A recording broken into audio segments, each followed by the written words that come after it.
Hello, beautiful viewers. Hope you're doing well. My name is Max, your host. Today we are yet back with another exciting episode. You know we are all about beautiful Ugandan weddings. Today we are going to talk about things that make a beautiful weddings. You know we are all about beautiful Ugandan weddings. As usual, I'm not here alone. I'm with my colleague Jumba. Jumba, introduce yourself. Yeah, hi Maxi. First of all, how have you been? You look lovely today. Thank you. How are the weekends?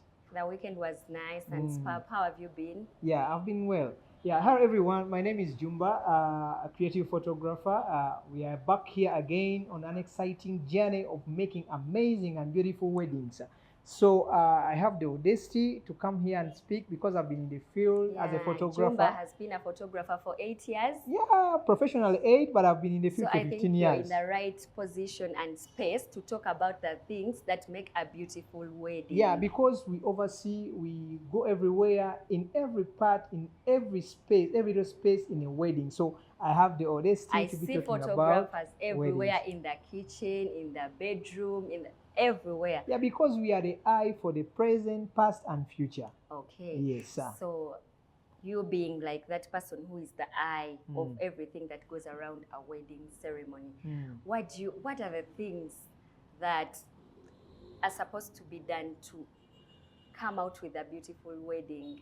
Yeah, a beautiful wedding, according to me, it is something, or I can term it in a way, depending on what you want. You understand? Because for me to define it beautiful, has it hit, or has it been a success of what you wanted? Exactly. Yeah? It's not all about it has been successful, people had food, people had fun. But it's not what I wanted as a bride, but it's not what I wanted as a groom. Does it satisfy your desires? Eh? Yes. For example, if you dress up in the morning, are you satisfied that I'm beautiful, that I'm lovely? Good. You understand? So after you being satisfied, then others can be satisfied. So well. it is a variety of different things. You understand? But first of all, it starts with you. You as a person who is going to do a wedding. Yes, right. You, the bride and groom, is it satisfying you? What would you want? You understand? Oh, maybe if it is in another setting where the bride and groom are not the ones who make the wedding, does it satisfy the parents who are organizing that wedding? You understand? Because remember, last time we talked and said, it is not on. It has different cultures and different backgrounds. You understand? Like I told you, some religions, it's the parents that help the children to marry, and in other ways, it is you, the bride and groom, that help each other to get married. So, is it satisfying your desires? Your desires as the bride and groom. Is it fulfilling your goals? Okay. So that is the first key, the principle of a successful wedding. So you have to think about what you want before you actually put it out there that you're going to even do a wedding, right? Yes. Yeah, it's like if you're going to build a house, do you have a picture of what you would really want? You understand? So knowing what you want is very important. It is very, very important and very key. You understand? So there are a lot of things that make a wedding a beautiful and a beautiful thing to each and everyone. But second thing, I think apart from satisfying your desires, secondly, because you cannot do it alone, you cannot do it as Maxi and Jumba, for example, husband and wife. Then it involves others. You understand? Does it satisfy your guests? You understand? Are they comfortable? Are they happy? Because yes, you can do it, the two of you, and then you go back home and sleep. But remember, in the first episode we said, because it is beyond the two of you and it becomes a celebration, you understand? So you have now to involve other people. For example, I was on a wedding in Barara. There was a Muslim. It was a Muslim family, and then the father didn't want these people to play music. You understand? And he was one. And the sisters wanted to play music. You understand? The bride wanted music. You understand? So because it is a celebration, and these people were involved. They had to come and get hold of the father. They took him in the house. They locked him in the house, and then they came back and played music. And played music because that's what they wanted. But is that good? Like, how did the father feel after? That's why I told you have you achieved your goal? So if you have not achieved your goal, think about your father who doesn't like music. Yeah. So if we go in further details, those things, all you have to consider them when you're starting the preparation for the wedding.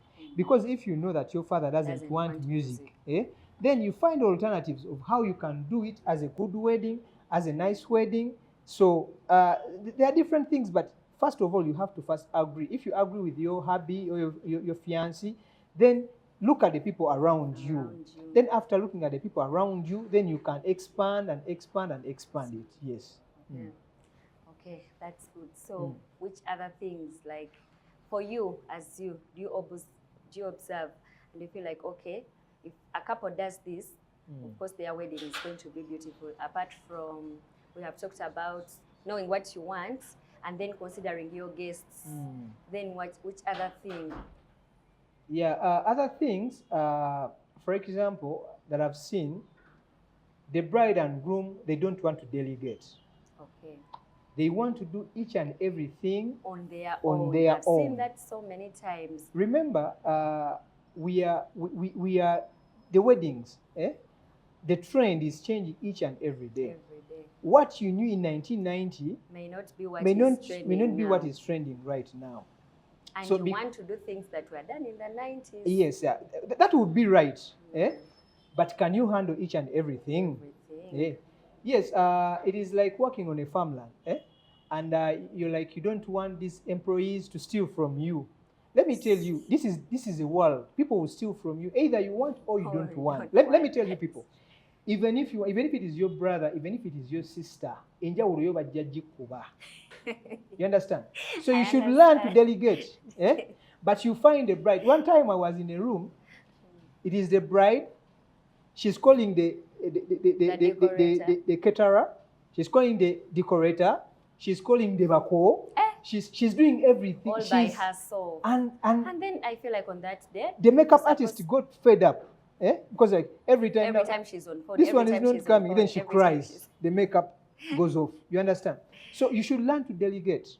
And if you delegate, you should trust the people you've delegated to do the work. So as soon as you agree that you're going to do the wedding, take it. You understand? So you should delegate. It's better. Yeah, people will do it. Let me tell you. If someone commits him or herself, remember we said it is about you. You understand? So you have a picture of what you want. It means in other, I think like you were telling me, when it comes to turn of talking about planning, some of these things clients should consider them. For example, if you're planning, and then you should know the people you trust. You should know their weaknesses. If someone wants to eat from you, allow them to eat from you, but they will deliver. They are going to deliver something you understand? Nice. But for them, you just command.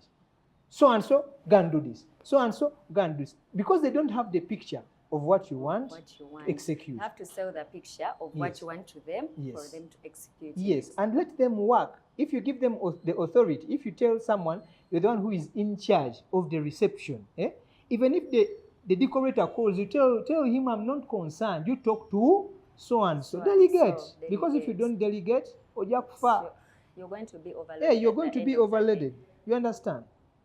Then another thing, people should keep things simple. You understand? Simplicity is key. This weekend, you were in a wedding in Munyonyi.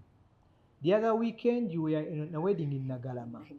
And you saw these beautiful lights, you saw this beautiful decor, and you want all the things you have seen on 10 weddings to be on your wedding. On your one wedding. You understand? Choose something simple, something that is not going to overstress you, something that is not going to bother your mind. You just have to keep it simple. Sometimes people want to incorporate so many things in one wedding, and they end up messing everything up. Yeah, it would be good to incorporate, but does it work? with understand? what you want in the first place. You have seen lights maybe for Steve Jean, you have seen lights maybe for Nzuri, you have seen lights maybe for Eye Candy, you have seen Can you even afford them? Yes, you have to first, yes, you want it, but can you afford it? You understand? I understand. Secondly, you outstretch yourself for you to ensure that you have it, and then you leave other things on the budget not attended to. You understand? Because you want to show people that if so and so is so and so, then you understand. Yeah. So there are lots of things. Hmm? How about budgeting? Yeah. Talk about the budget. I want to know about the budget. How are they supposed to do it? Should I throw a wedding when I expect people to contribute for me, or should I have the money ready for me to use? How is that supposed to be done? Okay, before I talk about the budget, let me tell these people. You people in Uganda, you have one thing that is disturbing you. You make your budget, but you rely on pledges. Before I talk about the budget, let me first tell people, please stop relying on pledges. So we come in for the budget. As you're planning this wedding, or as you organize this wedding, or on the wedding day, you'll be disturbed a lot. But I have so many rich friends. Why wouldn't I rely on pledges? My friend, let me tell you, they also have their problems. They have their plans. You understand? So as you're drawing a budget, I would advise the couple or the bride and groom, before you put out this budget to the community, to your parents, at least have a certain percentage. Can you afford it? You understand? If you can't afford it, then do what you can afford. What you can afford. If you're planning for 400 people and you can't afford it, then you go for a budget of 50 people, the one that you can afford. You understand? Then have contagious budgets. For example, if I have money that can do a wedding for 50 people successfully, but if I get money from my friends, then I'll do a wedding for 200 people. And if I get a lot of money from other people, then I can do a wedding of 400 people.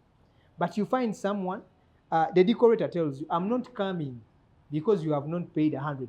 The photographer will tell you, I'm not coming because you have not paid 100%. Why? Because abantu mubalumye.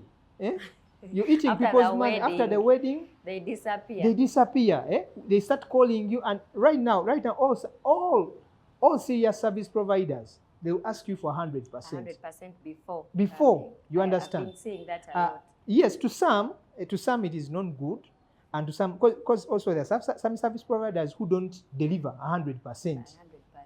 Then there comes, you have to make agreements. Those things have to come in. You understand? So about the budget, as soon as you agree to marry each other, the two of you sit. What can you afford? What can you afford? You're supposed to be with the funds that can make a wedding that you really you must want. have funds. A budget is important, but it is very important if the two of you can really afford it. If you cannot afford it, then it is going to be a disaster. Yes. So I would advise people, before you plan, before you start doing anything, the two of you should have a budget that you can afford. If you can't afford it, first raise the funds. First raise the funds, and then maybe the pledges will just come in as a supplement. Pledges but will don't come in rely as on pledges. Don't rely on them. You understand? Yeah. Otherwise, you're going to hate people for nothing. That's why and so didn't give me manya what and what. Hey. So I've seen people. They start hating their parents. Tata na tampa. My dad didn't do this. You lose friends for nothing because they have not given. They have problems. Someone is willing to give you 1 million, but at that particular time, they don't even have it. They may actually pledge and not even fulfill. Yeah, for example, he might be willing to give you, but at the end of the week, your wedding is next week, then the child falls sick. Remember, you're not a priority. The child is a priority. You understand? So can I leave my child to die because you have a wedding? Money for your wedding. Yeah, you can't. Then you're going to hate me for nothing. Yeah. So why didn't you draw a budget that you could afford? You understand? In the first place? So drawing a budget that you can afford is going to save you from a lot of problems. And if you have a budget and you work on it very well and respectfully, for example, if you go to the vendors, you go to a decorator, you already know that my budget is 20 million. Even if the vendor goes beyond 20 million You or cannot below go 20 beyond million, that money because you understand. that was your budget. That was your budget. But because even if you come to us as photographers, you ask me, send me a package list. And I will send you a package list. And it is from that package, from where you choose what you can afford. You understand? Then another thing would be to choose. You choose your vendors carefully. You have 2 years, you have a whole year. It is very, I feel like, Jumba, this is very important. Yeah. Because the service providers you choose are the ones that are going to actually execute that beautiful wedding. Yes. So you have to be very careful when you're choosing them. That is very right. Because if you're going to choose, for example, let me just outline vendors. For example, you're going to choose a makeup artist for morning session. You're going to choose a decorator, that is for the reception. You're going to choose a catering service or a person who's going to supply food. Then you're going to choose a DJ. You're going to choose a venue. So you should choose them carefully.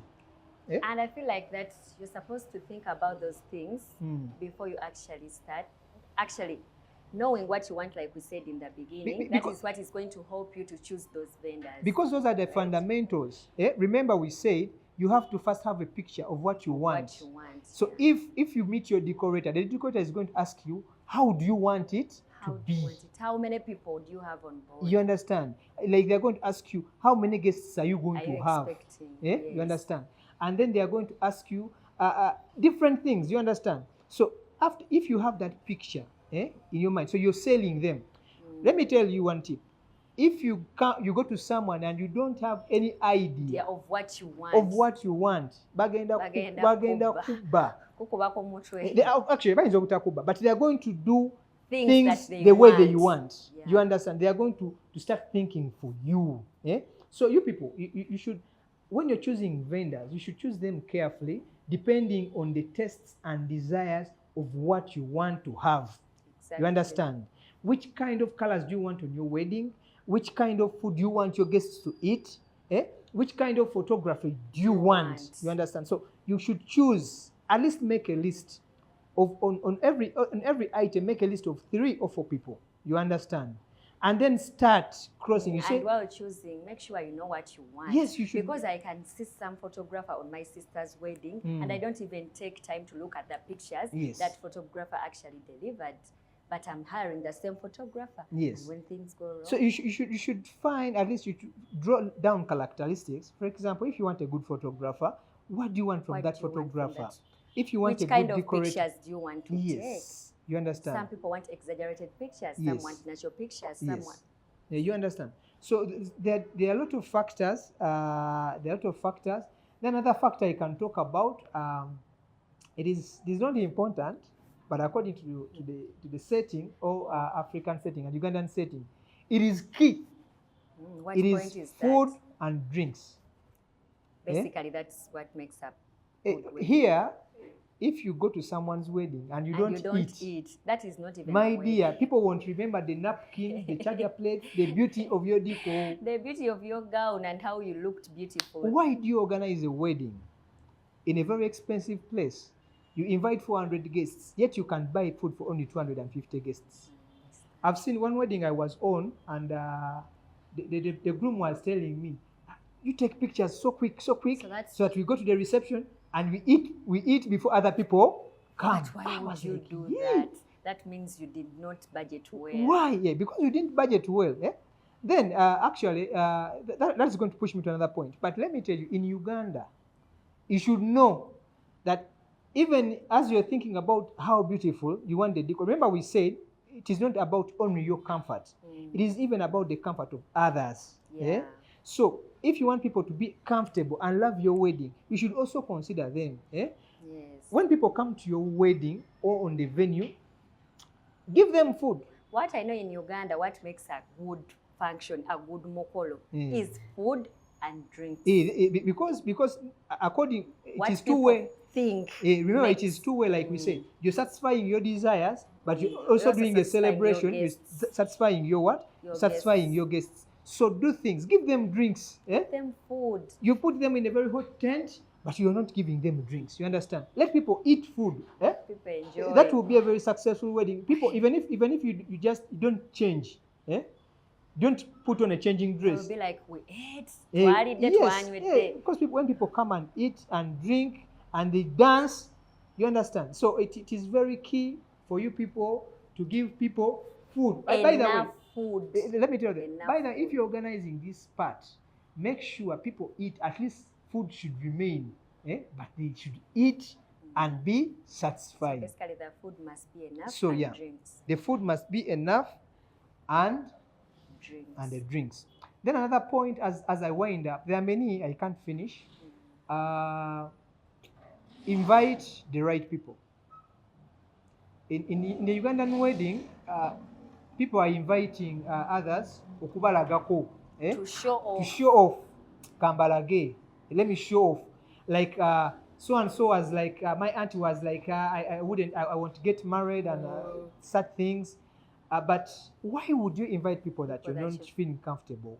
People that you're not comfortable with. Do you know that you can invite someone and actually just setting your eyes on them messes you up? Yes. You don't like them, but you invited them to show them that, I'm also getting married and stuff. Yeah, yes, people are evil, but as you're inviting people, why would you also invite evil people? You know, so and so because you want to show them. You understand? Okay. Yeah, so people should be sensitive. Like it is a celebration, and a celebration you don't do it with enemies. You have to do it with friends. Invite people that you're going feel like are happy for you. Yes, people who are going to tell the same story you're telling. People who are going to feel that joy from deep in their hearts. People you share the same memories. You understand? So why would you invite people? Actually, if I go in the biblical way, when you go to the book of Amos, chapter 3, verse 3, it says one or two people can start a journey until they have agreed to do so. If you have not agreed with someone, if you have something in between the two of you, why would you invite someone to the wedding? You understand? Because you want to show off. It is not just about you, it is about other people and the community. Because in our setting, in the Ugandan setting, it is the wedding, apart from you, it is about the community. But as I wind up, to sum it up, it is about planning. Planning is the key to each and every thing to a beautiful wedding. If you don't plan, you won't have it, my sister. Even if you have a thousand and a lot of money, even if you have a container behind you, even if you have a lot of supportive people, but if you don't plan well, success comes from preparation. You understand? Yeah. So that's what I can what I can talk about today. There are a lot of other factors. People can comment. Actually, you can comment and let us know what made your wedding a beautiful day. You understand? So that we can also supplement and do other things. That's it, Maxine. I wish we had the whole day to talk about this because there are so many things that are involved in executing a beautiful wedding. But I'm happy that my colleague Jumba has given you some of the basics that will help you. So Jumba, is there anything that you would want to? Yeah, let me take this opportunity to thank you, each and everyone who is watching. We are so grateful. And then also let me send appreciation to Maz Contour, who has dressed me up actually for elegant suits and all grooms and suits and everything you want. Please check him out. He's on Coach Tower, level 6. Yeah, and the team that we are working with, thank you so much. Thank you so much to our sponsors, that is FELLONE Wedding Photography, Forever Tales, Jail Brides, Creation Nation Photography, Saliam Juice. Keep it looked here because every Wednesday we bring something new, something exciting, another episode. Keep it looked here. Please subscribe, follow, like and comment. I remain your host Max. Till next time, bye-bye.